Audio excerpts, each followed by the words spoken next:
Umrah bareng ANB, beribadah dengan ilmu. Alhamdulillah wassalatu wassalamu ala rasulillah wa ala alihi wa sahbihi wa muwala. Ada pertanyaan, bagaimana hukumnya ketika ada rambut yang menjuntai, kemudian dia berada di kening ketika orang itu sujud. Apakah sholatnya sampai pada derajat batal, ataukah sholatnya tetap sah? Berkaitan dengan masalah ini, dibahas oleh para ulama turunan dari hukum apakah orang yang sujud itu harus meletakkan dahinya secara langsung di lantai. Bolehkah ketika orang itu sujud sementara ada benda yang lain yang menghalangi dahinya menyentuh lantai? Dalam Al-Mughni disebutkan, وَلَا تَجِبُ مُبَاشَرَةُ الْمُصَلِّ بِشَيْءٍ مِنْ هَذِهِ الْأَعْضَاءِ. Orang yang salat tidak wajib untuk meletakkan secara langsung semua anggota sujudnya di lantai. Qala al-qadi, kata al-qadi Abu Ya'la, idza sajada ala kuwaril imamah aw kummihi aw dhailihi fas-salatu sahihatun. Ketika ada orang yang sujud dan dia dahinya itu menempel dengan lingkaran imamah. Ketika orang pakai surban, maka surbannya terkadang menutupi dahinya. Atau dia sujud di atas kum, yaitu lengannya yang menutupi tangannya. Atau dhail, atau sisa dari kain yang dia pakai sehingga terkadang menutupi tangannya atau menutupi mukanya. Seperti yang bisa Anda saksikan saat jamaah umrah menggunakan kain ihram. Lalu dia salat dengan menggunakan kain ihram, maka pada waktu sujud sangat dipastikan tangannya akan tertutup, atau mungkin ada kemungkinan besar tangannya akan tertutup. Kata Al-Qadi Abu Ya'la, fas-salatu sahihatun riwayatun wahidah. Salatnya sah dan hanya ada satu riwayat dalam hal ini dalam mazhab Hambali.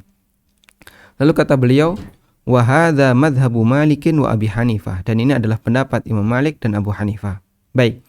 Dari sini kita bisa memahami bahwa jumhur ulama berpendapat ketika sujud tidak diwajibkan harus meletakkan dahi di lantai secara langsung.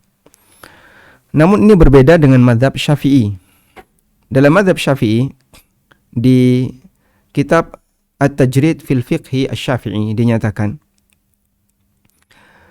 berkaitan dengan keberadaan rambut yang ada di wajah.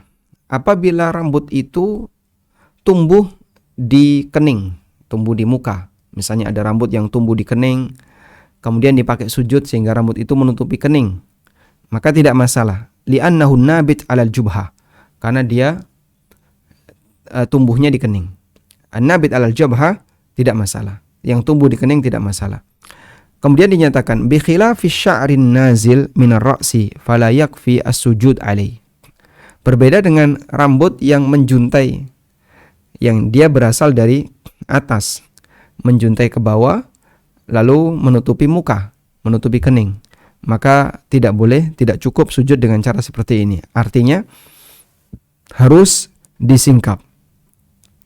Karena sebagaimana yang ditegaskan oleh Imam Asy-Syafi'i rahimahullah, beliau mengatakan anna madhhabana annahu la yasihhu sujuduhu ala syai'in min dzalik.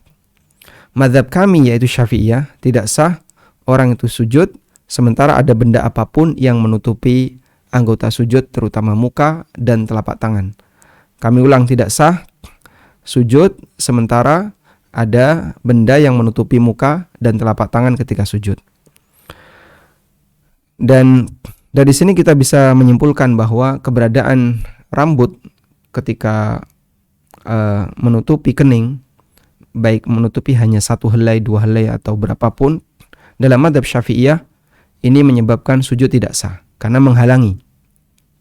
Sedangkan jumhur ulama mengatakan salatnya sah dan orang boleh sujud dengan kondisi rambut menjuntai ke depan sampai menutupi kening, baik sedikit maupun banyak. Wallahu ta'ala alam, itu khilaf yang terjadi di kalangan para ulama, dan wallahu a'lam, secara pribadi saya lebih cenderung kepada pendapat jumhur ulama, yaitu pendapat Malikiyah, Hanafiyah, dan Hambali, karena ada beberapa keterangan yang disampaikan oleh ulama tabi'in bahwa mereka ketika sujud, terkadang mereka sujud di atas lapisan sorban yang mereka kenakan. Sehingga itu menunjukkan bahwasanya tidak ada kewajiban ketika sujud harus menempelkan kening di lantai. Demikian, semoga bermanfaat. Wassallallahu ala nabiyyina Muhammadin wa ala alihi wa sahbihi wasallam.